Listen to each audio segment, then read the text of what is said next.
tudo bem? Tudo tranquilo? Que bom! Você viu que na nossa aula de hoje eu coloquei uma música para você refletir, lendo a letra, né? Então não esqueça, quando a professora coloca uma mensagem, é para que você reflita o quanto você é especial para a professora, mas muito mais para Jesus que ama você de montão, ok? Então na nossa aula de agora, de hoje, nós vamos trabalhar o realismo. Só que vamos trabalhar o realismo em Portugal e no Brasil. E aí eu quero que você dê uma olhadinha nesta imagem aqui, ó. Você tá vendo? Você tem essa imagem na sua apostila. Então, Raspando o Assoalho, de Gustave Caillebotte. Você observa aqui, ó, olhando bem de perto, você vai ver ali uns homens trabalhando, ok? Estão raspando o assoalho. E essa imagem, então, mostra um serviço braçal, cansativo, de pouco prestígio social, ok? E aí você vê que é uma cena de trabalho, não há poses, não tem luxo, nem idealização, nem heroísmo, ou uma emoção à flor da pele. É a realidade, são os homens trabalhando, certo? Então, através dessa tela, nós temos uma noção do ideário do realismo e do naturalismo em Portugal, ok? Agora, eu quero que você observe essa outra cena aqui, ó. Realismo no Brasil. E aí, você tem uma cena da Cozinha Caipira, do Almeida Júnior, certo? Uma pintura a óleo sobre tela. E aí você observa o quê? Que atividade, o que os personagens estão fazendo aqui? Ela está peneirando, escolhendo alguma coisa, talvez arroz, milho, feijão, não dá para perceber exatamente o que é, né?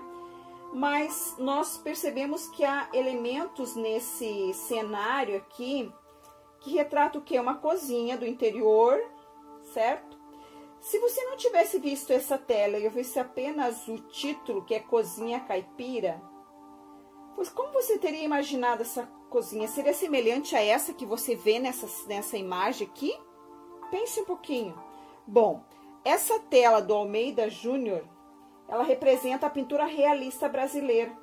E a partir da observação dessa obra, você consegue ver características que vão aproximar esse artista brasileiro de outros artistas expoentes da pintura realista europeia, como o Colbert e o Millet, ok? Então, nós temos dois momentos aqui do realismo. Então, vamos ver as características desses dois momentos aqui. Quero que você perceba o seguinte. Em Portugal, o que realmente levou a iniciar este momento do realismo em Portugal foi a questão Coimbra, ok? Então, Portugal, nós temos a questão Coimbra. E essa questão Coimbra, ela marcou o início do realismo aqui em Portugal. O que foi isso? Os jovens estudantes, né, de Coimbra, eles rejeitaram a nova poesia. Então, Pinheiro Chagas escreveu um poema, Poema da Mocidade, dedicado a Antônio Feliciano de Castilho. E este era o símbolo do ultrarromantismo português. E Castilho escreveu uma carta ao editor do livro criticando a poesia de Teófilo Braga de Antero de Quental. E Teófilo Braga, por sua vez, escreveu um folheto denominado Teocracias Literárias, fazendo o quê? Severas críticas aos românticos. E, novamente, os estudantes foram vítimas das críticas dos velhos conservadores do Antero de Quental. Então, escreveu uma carta panfleto dirigido ao reitor Feliciano de Castilho. Bom senso e bom gosto. E aí ficou conhecido como a questão Coimbra, ok? Então, apoiados agora e inspirados pelas ideias materialistas da época, presentes na leitura de escritores franceses, alemães, ingleses, Antero de Quental, Cesário Verde, Teófilo Braga e Eça de Queiroz, inovaram, então, na literatura portuguesa. Como inovaram? Eles conseguiram superar, então, o sentimentalismo, que eram as características do romantismo. e o sentimentalismo exacerbado, ok? E agora, o pensamento ultrarromântico foi superado através da literatura agora realista. E isso fez com que os autores da época combatessem a influência do catolicismo. Lembre-se que tinha aí as missões jesuíticas, né? E agora também o regime vigente na época, que era a monarquia constitucional. Então, percebam como estava a situação histórica de Portugal neste momento em que surge essa nova visão do realismo, ok? E como é que estava no Brasil, professora? Muito bem, você viu ali a imagem da tela que a professora mostrou e o retrato de uma cena do cotidiano. Agora eu tenho um fato muito interessante aqui no Brasil, que foi a morte de Castro Alves e a de José de Alencar. E isso fez com que o fim do ciclo literário arrefecesse. E embora o Castro Alves, poeta dos escravos, quanto o romance cearense já antecipassem suas fases mais amadurecidas, nós conseguimos ver uma expressão mais objetiva e menos idealista da realidade. Aqui no Brasil, o realismo e o naturalismo, eles ocorreram ao mesmo tempo. Surgiram inicialmente como uma manifestação contra os excessos de sentimentalismo que também Portugal combateu, certo? Então, elas estão muito ligadas, essas duas escolas, a realista e a naturalista. Mas nós podemos afirmar que enquanto o romantismo predominava a imagem de um homem sentimental, aqui no realismo nós temos então o homem psicológico. E já no naturalismo o foco o quê? É o aspecto biológico, ok? Agora nós temos, qual foi o contexto histórico do realismo, professora, no Brasil? Boa pergunta, vamos relembrar. O Brasil, ele acompanhou as transformações políticas, sociais e econômicas que estavam acontecendo na Europa, ok? E essas novas, aí você tem, né, as novas descobertas no campo da química, da física, e eu tenho acontecimentos aqui no nosso país muito pertinentes para essas mudanças. E a primeira foi essa campanha abolicionista, né, com a promulgação da Lei Áurea. E agora eu tenho, então, a fundação também do Partido Republicano Nacional. Isso após a Guerra do Paraguai. E, consequentemente, eu tenho que a decadência da monarquia. Então, você percebe quantas influências, ó, nós tivemos para surgir essa escola literária chamada realismo. Então, a decadência da monarquia brasileira fez com que sumisse, então, desaparecesse o fim da mão de obra escrava e agora foi substituído pelo quê? Pelos imigrantes, com a mão de obra agora assalariada. Então, agora os imigrantes europeus vieram para o Brasil trabalhar nas lavouras cafeeiras e isso resultou em uma economia voltada mais para o mercado externo, livre do colonialismo. E essas transformações ocorridas na sociedade europeia serviram como quê? Como pano de fundo para surgimento de quê? De novas teorias. E essas teorias, você lembra? Positivismo, determinismo, socialismo científico e evolucionismo. Então surge um nome muito pertinente chamado Tobias Barreto. Quem foi esse, professora? Vou dizer a você. O Tobias Barreto de Menezes, ele foi fundador da famosa Escola de Recife. E essas tendências todas encontraram espaço na literatura nacional. Ele era o nosso filósofo, o nosso poeta e jurista. Então, as ideias e as teorias da metade do século XIX foram o que realmente impactaram as obras realistas neste momento aqui no Brasil. Então, você percebe que as influências da Europa, muito Portugal e muito a nossa literatura, então.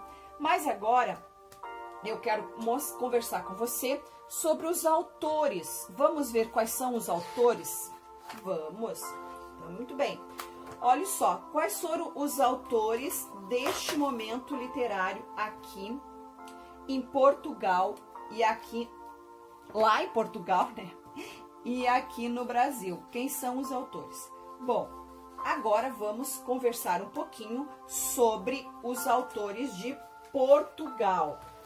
Bom, vamos lembrar que os autores em Portugal, eles tiveram uma influência muito forte na literatura de lá, mas também muito das influências de lá vieram para nós aqui no Brasil. Então, quem você vai falar primeiro, professor? Eu vou falar do Antero de Quental. Vou colocar aqui uma fotinho dele. O Antero de Quental, ele levou uma vida de grande sofrimento, decorrente de uma enfermidade desconhecida. Por causa disso, a poética dele sofreu muito e chamava-se poética metafísica, onde se conseguia perceber um altíssimo teor de pessimismo, e isso, de repente, devido ao seu estado, né, de espírito em função da doença.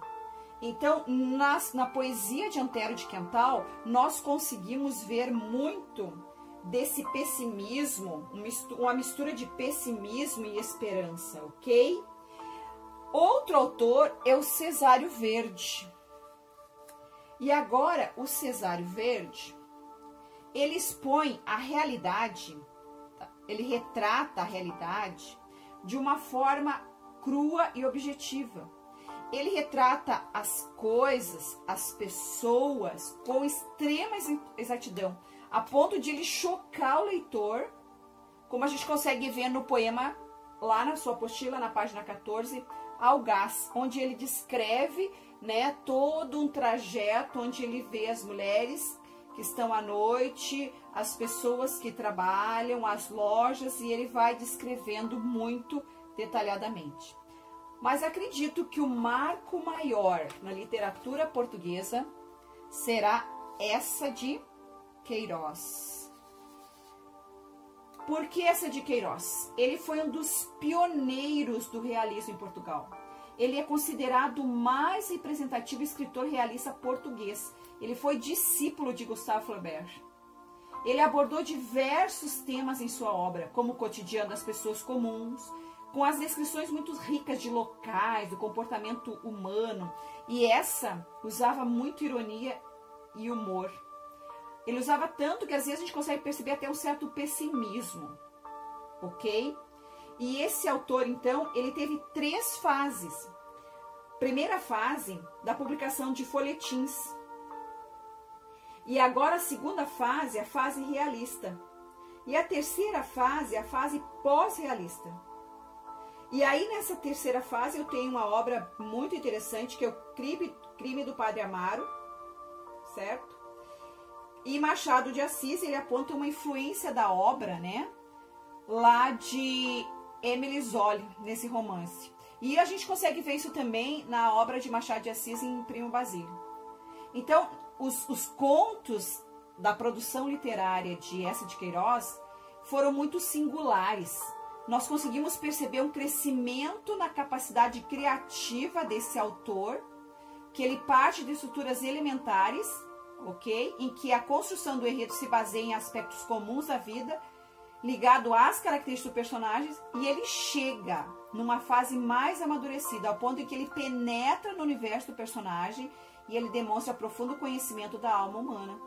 E o Crime do Padre Amaro tem até esse filme para você assistir, caso você esteja com a preguicinha de ler o livro, mas o interessante é ler o livro para que você faça as inferências com relação ao filme. E aí você consegue ver, então, quais são os autores que foram pertinentes em Portugal. Antero de Quental, Cesário Verde e essa de Queiroz, certo? Muito bem. Bom, agora nós precisamos ver quais foram os autores que realmente influenciaram o realismo no Brasil. E aí eu quero lembrar você que nós tivemos aqui o Raul Pompeia, no Brasil, então. Nós tivemos o Raul Pompeia. Uma obra bem pertinente dele foi o Ateneu, que ele escreve na primeira pessoa, considera-se até um livro autobiográfico, ok? E depois ele acabou se suicidando. Triste, né? O outro autor é o Aloísio Azevedo. Duas obras pertinentes dele, O Mulato e O Cortiço. Sendo que o Mulato é ligado ao naturalismo, à escola naturalista. Mas por que esses dois autores eles não têm muitas características? Eles estão dentro do realismo, mas as obras deles são classificadas mais para o naturalismo, ok? Então, quem é o nosso grande representante mesmo aqui para o Brasil? Machado de Assis, ok? Aí você vê o Machado de Assis rompendo a sequência linear do enredo, ok? Onde você tinha uma história com início, meio e fim. Ele acaba quebrando com esses paradigmas. Eu não tenho mais essa narrativa dessa forma. Ele começa a revolucionar praticamente sozinho a literatura brasileira.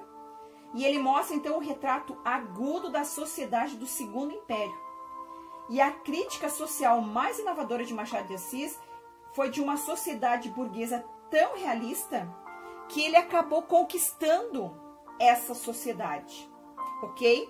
E aí eu tenho as famosas digressões agora na sua obra.